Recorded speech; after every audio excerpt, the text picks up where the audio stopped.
Hello guys, welcome back to my channel मेरी माँ शेरा वाली। तो कैसे हैं आप सब? माता रानी की कृपा से और दसों गुरुओं की कृपा से आप सभी ठीक होंगे। मैं भी ठीक हूँ। जय माता दी, सत श्री अकाल। आज की वीडियो रहने वाली है माता रानी से रिलेटेड, माता रानी की सेवा पूजा से रिलेटेड। किसी ने पहली बार सेवा ली है तो वो कैसे सेवा करे माता रानी की, जिन्होंने बिगनर्स हैं जो माता रानी की सेवा में क्या नियम है वो मैं आपके साथ शेयर करूँगा। ये भी एक रिक्वेस्टेड वीडियो है, पिंकी कुमारी जी की ही रिक्वेस्ट थी। मुझे बहुत अच्छा लगा, ये वीडियो सजेस्ट करते हैं मेरे को। जैसे ये सजेस्ट करते हैं वैसे ही मैं चाहता हूँ कि आप सभी भी सजेस्ट कीजिए, कमेंट्स ज़रूर किया कीजिए। अब हमारे धीरे धीरे जो है बढ़ रहे हैं मेंबर्स, ऐसे ही बढ़ाते रहिए और जल्दी से यूट्यूब फैमिली जो है बढ़ती जाए। ठीक है। आज की वीडियो में जो है माता रानी की सेवा पूजा के बारे में बात चलेगी कि माता रानी की सेवा पूजा कैसे करें। ठीक है, वो क्या नियम निभाएं, कैसे माँ को जो है मातृत्व भाव माँ का कैसे पाएं, कैसे हम उनके बेटे या बेटी बन जाएं और कैसे वो हमारी माँ बन जाएं। ये कुछ देखिए, माँ की सेवा करने के लिए कोई पूछने की ज़रूरत ही नहीं है, कोई नियम ही नहीं। माँ की जो सेवा करनी होती है वो हम अपने दिल से करते हैं। ठीक है, पर जो शास्त्रों में जो लिखा है हमें उसके नियम तो निभाने होंगे। वैसे तो माँ दुर्गा हमारी माँ है और माँ की सेवा कैसे करनी है वो हमें किसी से पूछने की ज़रूरत नहीं है।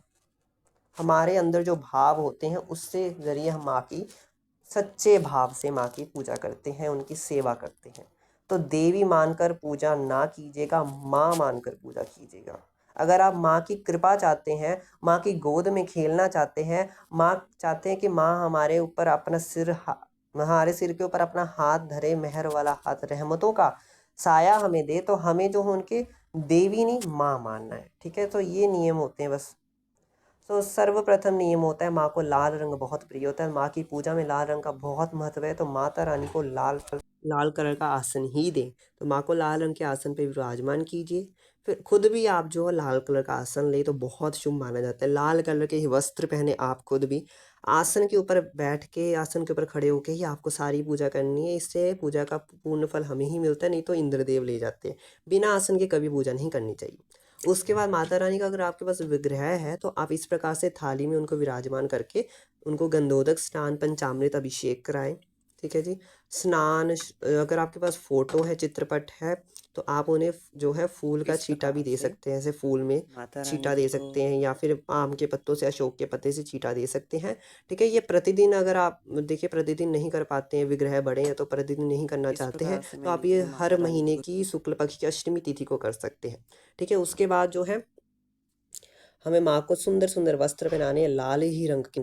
तो लाल रंग के ही वस्त्र पहनाने हैं। माँ को लाल रंग बहुत प्रिय है, तो उनकी पूजा में लाल रंग ज़्यादा से ज़्यादा यूज़ कीजिए। ठीक है, लाल रंग के वस्त्र पहनाए। फिर माँ को हल्दी कुमकुम अर्पित करें। ये सुहाग का श्रृंगार होता है, सुहाग का प्रतीक होता है, तो कुमकुम और हल्दी जरूर अर्पित करें।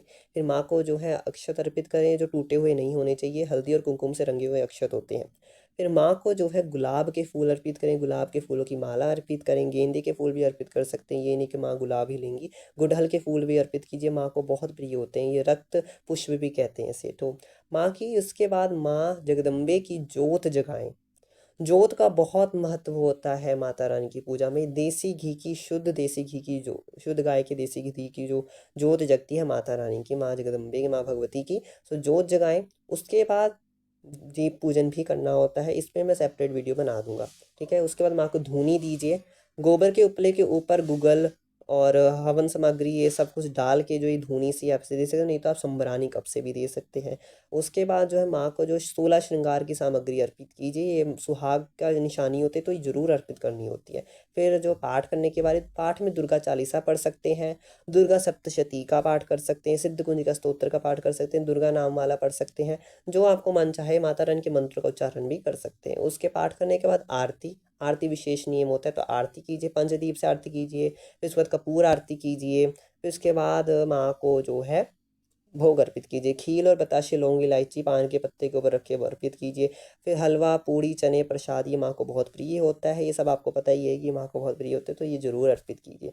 उसके बाद माँ का लास्ट में पूजा में उसको, माँ को जो है हवन भी जरूर किया जाता है, 11 पे भोग दिया जाता है माँ को। ये प्रतिदिन करने का वैसे कहा गया है, अगर प्रतिदिन नहीं कर पा रहे हैं तो आप शुक्ल पक्ष की अष्टमी तिथि को कर सकते हैं। सो 11 पे जो है आप माँ को गोबर का उपला लीजिए, उसके ऊपर जो है घी से उसके ऊपर आहुति दीजिए, जो है जितनी है 5 7 9 11 जितनी आहुति दे सकते हैं उतनी आहुति दीजिए। इस प्रकार से माँ को फिर जो भोग लगाया वो उसमें अर्पित कीजिए। ये ऐसा करने से माँ को सीधा भोग जाता है।